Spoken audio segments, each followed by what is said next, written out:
Welcome back. And now, the U.S. President Donald Trump on Saturday said that a very successful attack, on three nuclear sites in Iran has successfully been carried out. Um, and we're going to be throwing more light on, this Thank you incident very much. with joining us A via short phone time call, ago, the Vinmartin Obiora, veteran broadcaster and our diplomatic correspondent, to throw more light on this conversation. Good morning, and how are you doing? I'm fine, Richard. Good morning. How are you doing? I'm very well, thank you. Now, can you give us what the situation is like, with this recent attack on Iran? I mean, are we escalating, or is the situation de-escalating at this point? Richard, of course, you can't be using the word de-escalating. It's not de-escalating. It's escalating. Yesterday evening, U.S. time, and probably morning for some parts of the world, the Americans attacked three sites which are designated Iranian nuclear sites.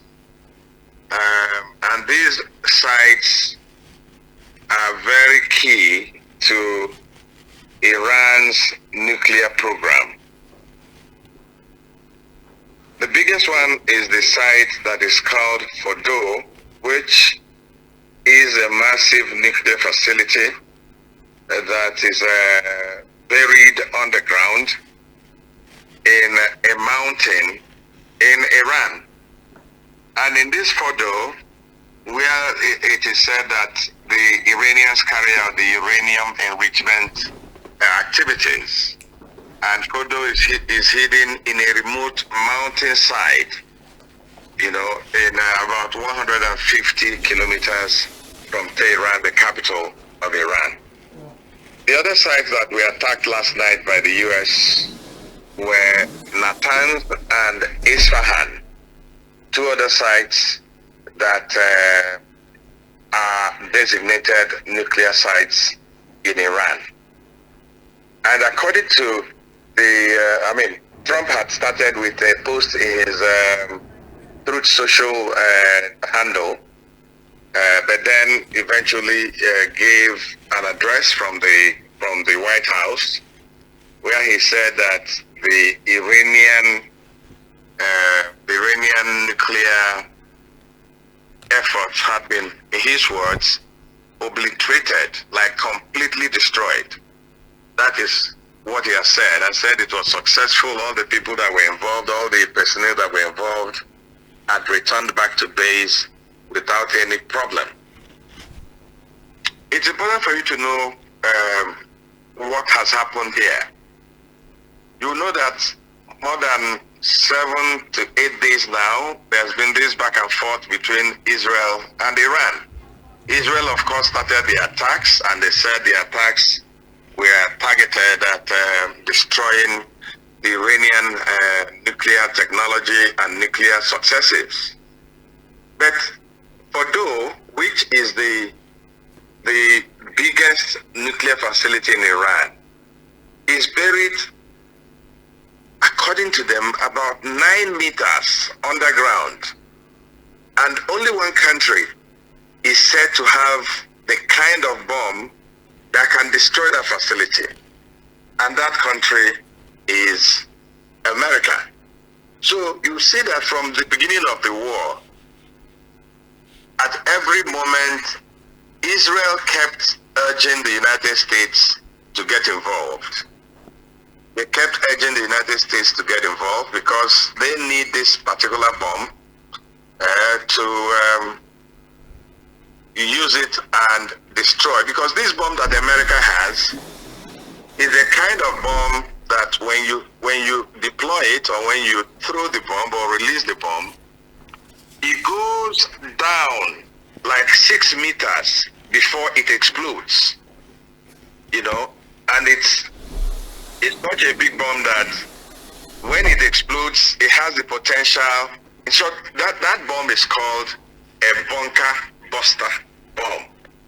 And or you can also call it the massive ordnance penetrator, MOP. This bomb weighs 13,000 kilograms or 30,000 pounds. That is massive. And it goes more than, I was even saying 9 meters. It goes more than 18 meters, about 60 feet underground. And it's only when it has gotten to that depth that it explodes. And anything it sees at that point is utterly destroyed. This was what the Americans deployed last night. Unfortunately, there are no clear information of how bad or how good the damage to those facilities had been. But there's something key that we need to understand. The IEA, the Nuclear Regulatory Authority, is saying that, when you have that kind of attack and a nuclear facility has been so damaged in the way that the Americans are saying it has been damaged, there's some kind of release that you can notice that is detected in the air or in the environment, and not much of it has been detected, which makes it unclear whether the kind of damage that the US said they have caused to these facilities really took place. Because the Iranians are saying, yes, you've bombed these facilities, but they didn't do much damage because these facilities, especially the Fordo facility, is so security reinforced with concrete and what have you, that you didn't quite achieve a lot. So this is the situation as at this morning. The US says we have attacked these three facilities and we have degraded the Iranian capacity to produce nuclear weapons. And Trump, in his usual high-sounding and falutin kind of language, is saying that nothing like it has happened all over, anywhere in the world. Well, that's Trump, so that does not actually give us an idea of what has happened. But the truth is that this attack has taken place. Iran has acknowledged it. A number of countries are condemning it. Some countries are praising the US, especially Israel. They are praising the US for getting involved. And then the US said they collaborated with Israel at every minute to make this happen. So this is what the situation is this morning, and is a developing story. So a lot of other things will happen. The Americans are addressing a press conference 8 o'clock Washington time this morning, which I can't say precisely what time it will be in Nigeria. And at that press conference, I think the defense minister and someone else will be addressing that press conference. It will give us more insight into what has happened. But do you think that America is sincerely being truthful about, the situation here and their involvement in it as well? Well, if you remember, my conversation was with you, Uche. I did say that if we're talking about proxy war or who's representing whose interest, I said that Israelis are like the American. Imagine. All right, let's take a look at this video. Thank you very much. A short time ago, the U.S. military carried out massive precision strikes on the 3 key nuclear facilities in the Iranian regime: Fordo, Natanz, and Esfahan. Everybody heard those names for years as they built this horribly destructive enterprise. Our objective was the destruction of Iran's nuclear enrichment capacity and a stop to the nuclear threat posed by the world's #1 state sponsor of terror. Tonight, I can report to the world that the strikes were a spectacular military success. Iran's key nuclear enrichment facilities have been completely and totally obliterated. Iran, the bully of the Middle East, must now make peace. If they do not, future attacks will be far greater and a lot easier. For 40 years, Iran has been saying death to America, death to Israel. They have been killing our people, blowing off their arms, blowing off their legs with roadside bombs. That was their specialty. We lost over 1,000 people, and hundreds of thousands throughout the Middle East and around the world have died as a direct result of their hate. In particular, so many were killed by their general, Qasem Soleimani. I decided a long time ago that I would not let this happen. It will not continue. I want to thank and congratulate Prime Minister Bibi Netanyahu. We worked as a team like perhaps no team has ever worked before. And we've gone a long way to erasing this horrible threat to Israel. I want to thank the Israeli military for the wonderful job they've done. And most importantly, I want to congratulate the great American patriots who flew those magnificent machines tonight, and all of the United States military on an operation the likes of which the world has not seen in many, many decades. Hopefully, we will no longer need their services in this capacity. I hope that's so. I also want to congratulate the chairman of the Joint Chiefs of Staff, General Dan Raisin Kane, spectacular general, and all of the brilliant military minds involved in this attack. With all of that being said, this cannot continue. There will be either peace or there will be tragedy for Iran far greater than we have witnessed over the last 8 days. Remember, there are many targets left. Tonight's was the most difficult of them all, by far, and perhaps the most lethal. But if peace does not come quickly, we will go after those other targets with precision, speed, and skill. Most of them can be taken out in a matter of minutes. There's no military in the world that could have done what we did tonight, not even close. There has never been a military that could do what took place just a little while ago. Tomorrow, General Kane, Secretary of Defense, Pete Hegseth will have a press conference at 8 a.m. at the Pentagon. And I want to just thank everybody, and in particular, God. I want to just say, we love you, God, and we love our great military. Protect them. God bless the Middle East. God bless Israel, and God bless America. Thank you very much. Thank you. All right, Mr. Vinmartin. Now, earlier on, I asked about the sincerity of America in this situation, and now we've just listened to the President of America, Donald Trump, and his statement at the White House. So, what are your comments on that? Well, the sincerity is that they want to end the nuclear successes of Iran, and as you know. And as you may have heard in what he said and what we are hearing from Israel, the suspicion is that if you allow if you allow Iran to have a nuclear bomb, it was going to be a threat not only to Israel and the United States, but it was going to be a threat to the entire world. So that is their position. That has always been their position. And all you saw over these days was just a decoy on the part of the Americans, like we are making peace, we are trying to negotiate. No, nobody is trying to negotiate anything. And you know, Trump, another American president would have been able to keep his mouth shut and take these actions. But you know, Trump, he can't stop talking. So he has just been talking, conflicting positions.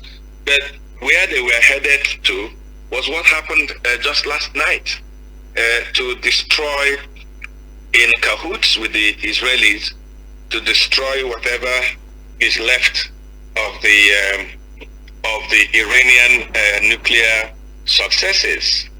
And according to Trump, that has been successfully done. But what we are hearing from Iran is that yes, they were attacked, but the kind of damage that Trump is talking about did not take place. Okay, and what do you think should be the next reaction, of other global power blocs? Well, I don't know about any global power bloc anymore, because the way this whole thing is, the Iranians are supposed to be working with the Russians with some kind of loose support by the Chinese, because even as far back as 1984, the initial start of the nuclear build-up or whatever in Iran was supplied by the Chinese even far back then. So, you know, we used to have two power blocks, you know, the West led by America and then the East led by Russia, by Russia, or the Soviet Union as it then was. But what you see now is that there's one dominant power. Because some analysts had expected Russia, for instance, to say, look, the US or Israel, if you attack Iran, we are going to get involved. But they're not doing anything. So how can you say there's another power block? There's one power block, and that power block is led by the United States. So whatever they say will happen, will happen. I think Russia is too involved in their own stew and in their own wahala to be bothered. They can only say things and not do anything. So, but what are the options for Iran? There are about 3 or more options, but I think basically there are about 3 options. One, of course, you heard Trump say, "Look, we've attacked, and we are successful in what we did. Just know, in case you are planning to do anything, that we have identified more sites, and will attack more if you just don't keep quiet." You know, and he used the word, it's either you go for peace or there'll be tragedy. And it's not a threat. America can do it. So what I think is left for Iran to do a couple of things. One is to just say, okay, that's fine. Let's see how we can look for peace. But of course, you know, this Islamic regime has its own ego, where, you know, they tell their people that America cannot do anything, the Israelis cannot do anything. So there's a tendency that just to protect that ego, just like they have done, just after this attack, they have attacked Israel in so many places, destroying a lot of facilities in Israel. So one thing that they may do is to keep quiet and say, okay, fine, America has entered into this war. Our chances are very slim. We can't fight America and Israel and defeat them. So let's just swallow our pride and talk peace. That's one. Number 2 is that they may start attacking American assets, including most of their ships that are deployed around the Middle East, and other identified American assets like American bases, military bases that they can attack. This will also lead to more escalation, because if they do, the Americans will have more reason to start, attacking them in other places. And then the third one probably is to go into an all-out war with America and Israel. And of course, if they do that, they will be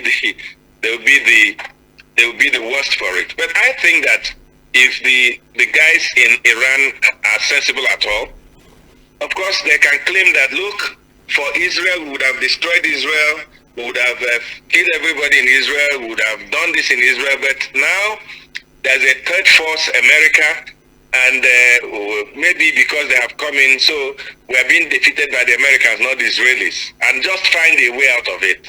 Because anywhere they go, it is going to be destruction. And the way these guys have planned this, the next thing is to take out the leaders of Iran and do what they did in Iraq, destroy the place, and then there'll be no other way out than to have a regime change in Iran, and that will not be good for those that are leading Iran for now. All right, but do you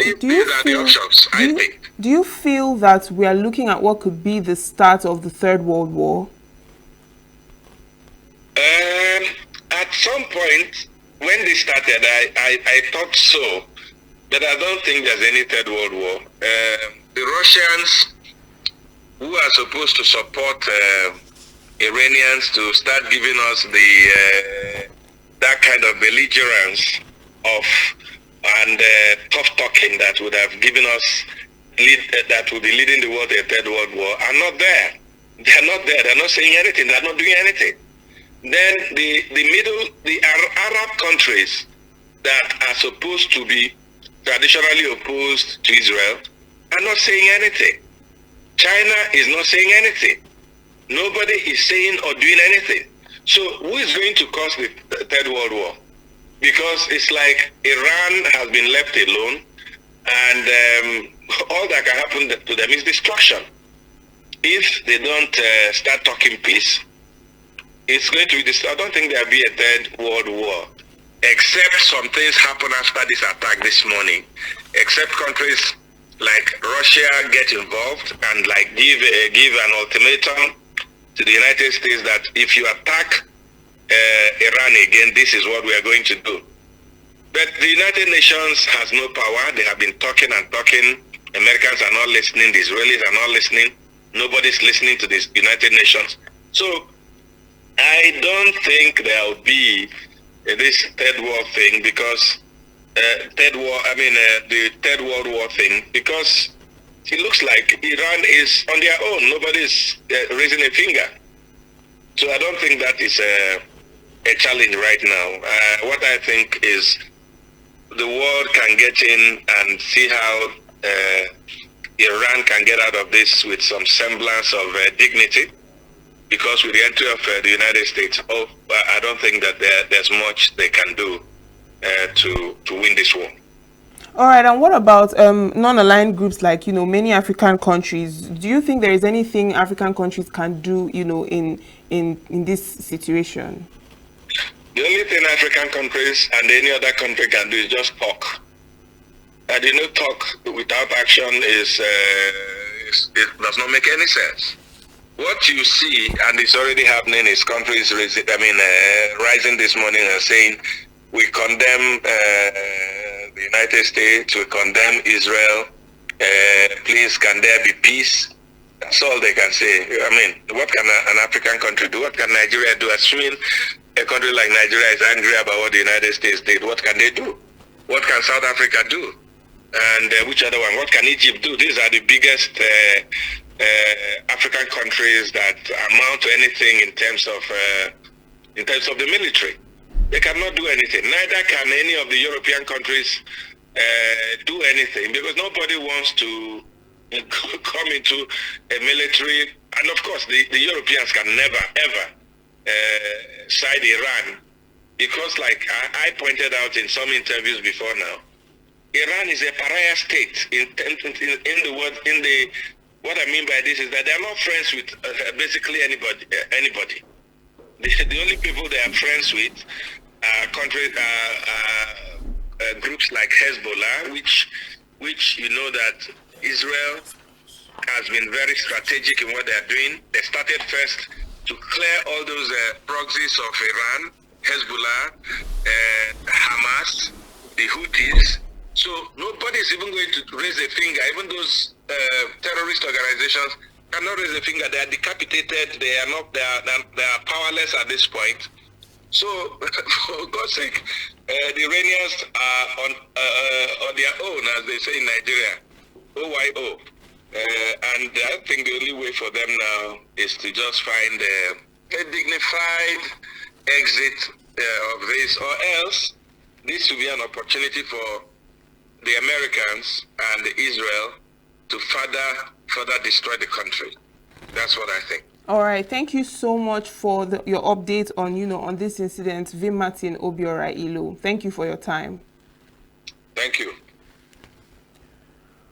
All right, and we'll make sure to keep you updated on the latest happenings as they occur. And right now we have another breaking information. The Islamic Republic of Iran has accused the United States and Israel of carrying out coordinated and unlawful military strikes on its nuclear facilities, calling the attack a grave threat to regional and international peace. In a strong-worded letter to the United Nations Security Council, Iran's permanent representative at the UN described the strikes carried out in the early hours of Saturday as deliberate, premeditated, and unprovoked acts of aggression. The airstrikes reportedly targeted 3 key Iranian nuclear sites, Fordo, Natanz, and Esfahan, all of which Iran says are safeguarded and under continuous monitoring by the International Atomic Energy Agency, IAEA. The Iranian government condemned what is called a savage and criminal action, claiming it was executed by the US in full coordination with Israel, which had earlier launched its own assault on Iranian infrastructure on June 13. The letter accused both countries of violating multiple pillars of international law, including the UN Charter, IAEA statutes, and binding UN Security Council resolutions. The Iranian envoy urged the Security Council to convene an emergency meeting without delay and to condemn the strikes in the strongest possible terms. Tehran further demanded that those responsible be held accountable, warning of grave and far-reaching consequences if the actions go unpunished. The letter also criticized the Israeli regime as a non-signatory to the Nuclear Non-Proliferation Treaty, NPT, accusing it of possessing a stockpile of undeclared nuclear weapons and a record of attacks on peaceful nuclear facilities in the region. The United Nations has not yet announced if or when the Security Council will convene an emergency session.